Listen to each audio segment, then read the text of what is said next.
आज की ये इमरजेंसी मीटिंग मैंने इसलिए बुलाई है कि देश की जनता में दहशत फैली हुई है। न जाने कब बम ब्लास्ट होगा और वो भगवान को प्यारे हो जाएंगे। इसलिए लोगों ने घर से बाहर निकलना बंद कर दिया है। ये शहर शहर नहीं, शमशान घाट हो गया है। हमें फौरन उन लोगों तक पहुंचना है जो मौत के सौदागर बने हुए हैं।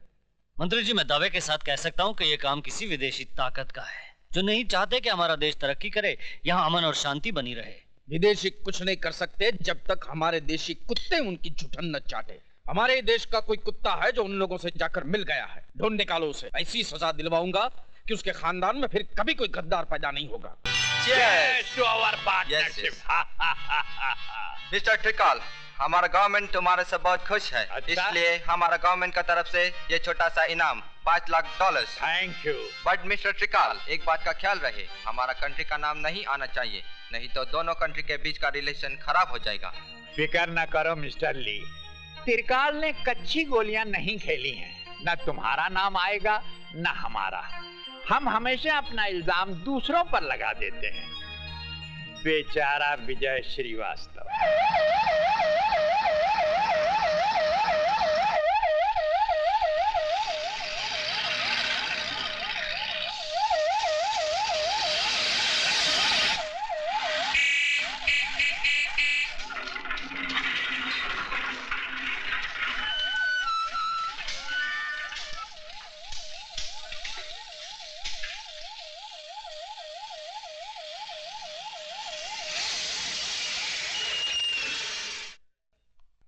सर,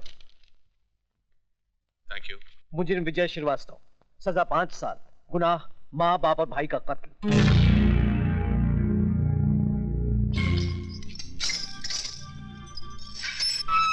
चलो भाई, ये रही तुम्हारी खोली, चलो।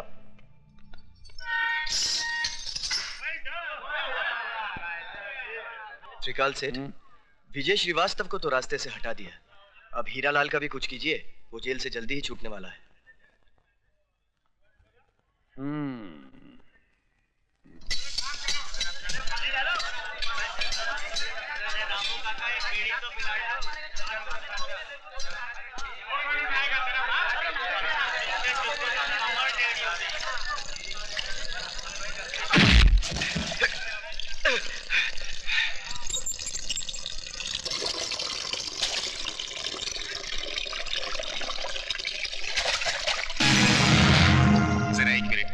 तेज करके लाता हूँ।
विजय, तुमसे कोई मिलने आया है।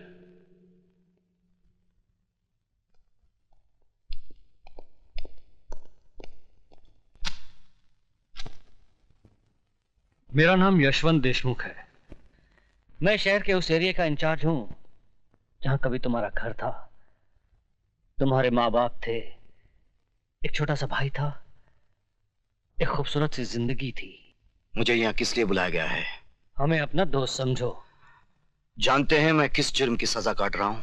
जानता हूं, और तजुर्बे के साथ यह भी कह सकता हूं कि जिस जुर्म की सजा तुम काट रहे हो वो तुमने किया नहीं है, तुम्हें फंसाया गया है। इस हमदर्दी की वजह? गुंडागर्दी, प्रोस्टिट्यूशन, ये सब तो आम बात थी, लेकिन लोग अब नए नए धंधों से अमीर बन रहे हैं, और वो है आरडीएक्स, बॉम्ब ब्लास्ट, या दूसरे लफ्जों में जिसे हम मौत का कारोबार कहते हैं। ये कारोबार इस मुल्क के नौजवानों की नसों में फैलाने वाला एक ही आदमी है जिसे हम डॉन के नाम से जानते हैं। जब जानते हैं तो उसे गिरफ्तार करके सजा दिलवाइए। मुझे ये सब बताकर क्या फायदा? डॉन को गिरफ्तार करना इतना आसान काम नहीं है जितना तुम समझ रहे हो। कानून और अदालत रोज उसकी चौखट पर सलाम करने जाते हैं। I see। तो बैठे रहिए हाथ पे हाथ रखकर, मरने दीजिए देश के नौजवानों को। देश के नौजवान बच सकते हैं अगर तुम हमारी मदद करो तो।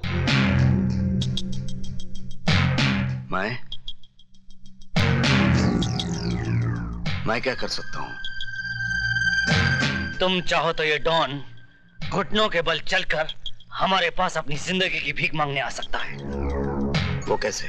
जिस तरह लोहा लोहे को काटता है, हम भी उसी के हथियार से उसे मारेंगे। मैं समझा नहीं। डॉन को पैसों से ज्यादा अगर किसी चीज से प्यार है तो वो है उसका इकलौता बेटा। अगर हम किसी तरह से उसके बेटे को किडनैप कर लें तो हम डॉन को उसके गुनाह कबूल करने पर मजबूर कर सकते हैं। शाबाश। तो अब पुलिस वाले गुंडों का काम करेंगे। ये काम पुलिस नहीं करेगी, तुम करोगे। किसी को कानो कान खबर नहीं होगी कि कब एक कैदी जेल से निकला, डॉन के बेटे को किडनैप किया और पुलिस के हवाले कर दिया। यह गलतफहमी आपको कैसे हुई कि यह गुनाह मैं करूंगा? यह गुनाह तुम्हारे उस गुनाह के दाग को मिटा देगा जो तुमने कभी किया ही नहीं है। देखो विजय, अगर तुम पुलिस का साथ दोगे तो हम तुम्हारी बाकी की सजा भी माफ करवा देंगे।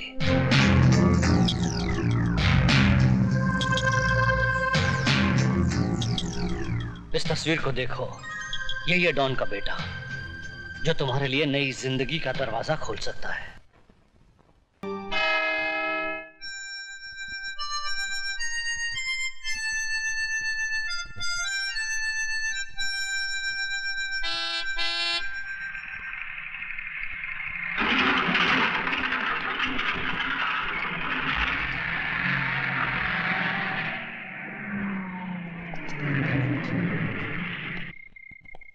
चलो जल्दी राशन उतारो।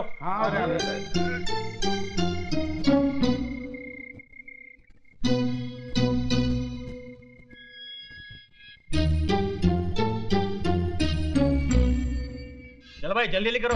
हाँ ले जा रहे हैं, बहुत भारी है वार्डन साहब।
ड्राइवर गाड़ी ले जाओ।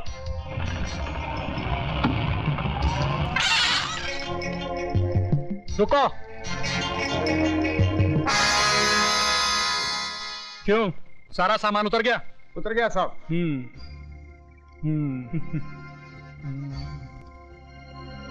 जाओ ले जाओ।